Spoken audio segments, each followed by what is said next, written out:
ልዑሌ ድኖ እውነቴን ነው። እሱን አያርገው። አንተ ታፈሰ ተብዬ ሰውዬ ስምህን ሞት ይጥራው። እውነቴን ነው የምላችሁ። በዚህ ልክ እኔ ይሄ እኮ ገና ድሮ እሱ ልጅ ሆኖ ያሴራችሁ ሴራ ነው ማለት ነው ከአክስትየዋ ጋር። እናንተ በጎን ሸጣችኋቸዋል። የገረመኝ ደግሞ ባለፈው ካያችሁ ልዑሌን እንደዛ ሲያስለቅሰው የነበረው አባቴ ያሳደገ ለማስያዣ ነው ሲለው የነበረው ለካ ራሱ ሸጦት ነው። ልዑሌን ራሱ ሸጦታል ማለት ነው፣ ልክ አባቱን እንደሸጠው። እውነት ልዑሌ ይድናል፣ በጀግኖቻችን ብርታት ይድናል። እሱን አያርግ። ገና እውነቴን ነው። እችን ቀን እናፈቃለሁ። ደግሞም ይድናል ልዑሌ። በጣም ነው እግዚአብሔር፣ በጣም ነው የተገረምኩት። በጣም እውነት። ሰላም ውድ ቤተሰቦች እንዴት ናችሁ? ደህና ናችሁ ወይ? እግዚአብሔር ይመስገን። እንግዲህ ዛሬ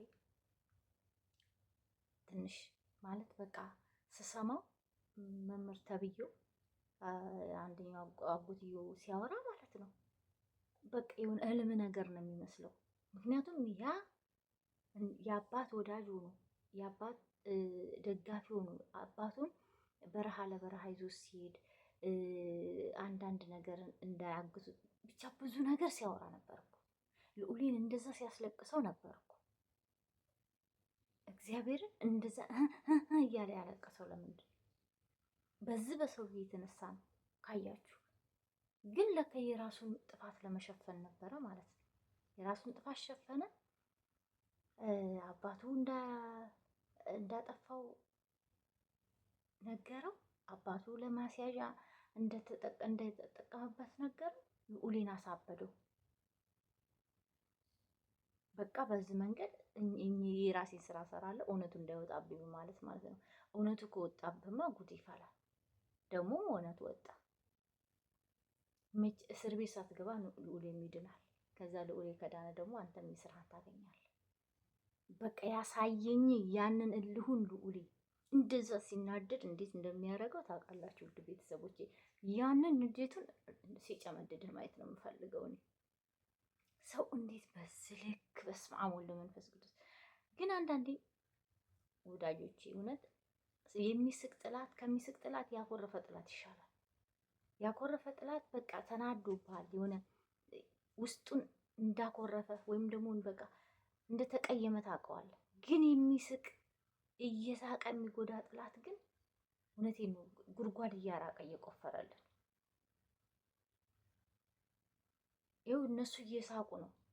አክስትየዋም ባለፈው ደስ ይላል የሆነ በቃ የለም ቢያንስ ለጊዜው ተቆጣች እንጂ እንደ ልጇን የሆነ በቃ በእንትን የተቀበለችው። ግን አጎትየው ግን ቢያንስ አኩርፎት ነበር። ሎሌ ራሱ እሱ ጋር ሄድም እያለ ሲል ነበረ ካስታወሳችሁ። በቃ አሁን እሱ አጎቴን የማልፈልገውን አጎቴን ማናገር አለብኝ ምናምን እያለ ሲል ነበር። እና የዛሬ የማይፈለገው አጎት እውነቱን አወጣ ማለት ነው። የሚፈለገው የአባቱ ባልደረባ የአባት ጓደኛ ደግሞ ደንበኛ ጠላት ሆኖ ተገኘ።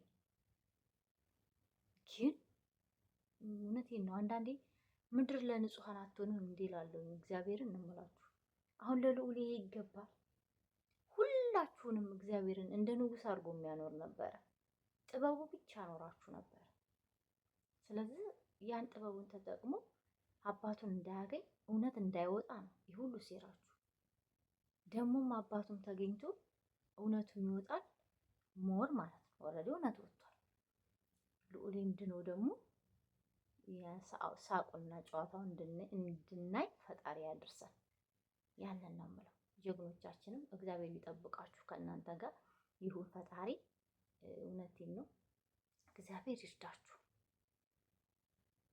እኔ እንጃ አላቅም። ይሄንን ሰምተው ደግሞ ትናንትና ብሩኬ እንደዛ ተንበርክኮ የለመናቸው አባት ይሄንን ሰምተው ደግሞ ቢያንስ ለልዑሌ መቆም አለባቸው።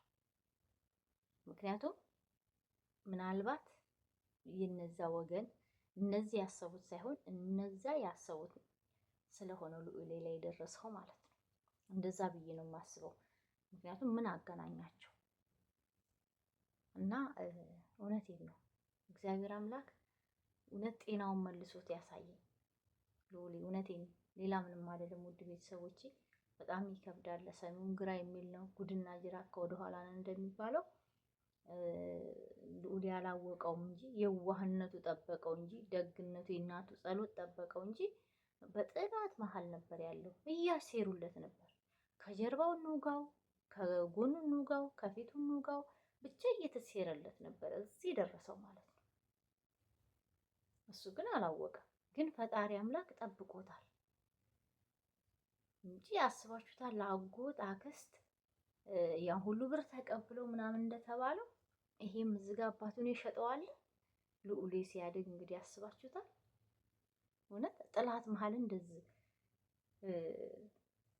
የሆነ አጋም ውስጥ የምትበቅል ምንድን የሚባለው ቀጋ በሾክ ታጥራ ነው አይደል? አንድ ቀጋ የምትወጣው ልክ እንደዛ እንደማለት ነው። ማርያምን በጣም ነው ያዘንኩት፣ በጣም ማለት ነው። ፈጣሪ አምላክ ደግሞ እውነት ጸሎታችንን ሰምቶ ልዑሌም ድኖ እናገኘዋለን። ጥላትም ደግሞ ያፍራል። ይሄን ለማለት ነው። አክስትየዋም ደግሞ ትቀምሳለች። ያችኛዋ አክስትየዋ አይታችኋል፣ ባለፈው ከራሱን ካጠፋው ግርማ ጋር ግርማ እዚያንን ጉዳይ ሲሰሩ አብራ ነበረ። እንደገና ደግሞ እችኛዋ አክስት ደግሞ እዚህ ጋር አብራ ነበር ማለት ነው።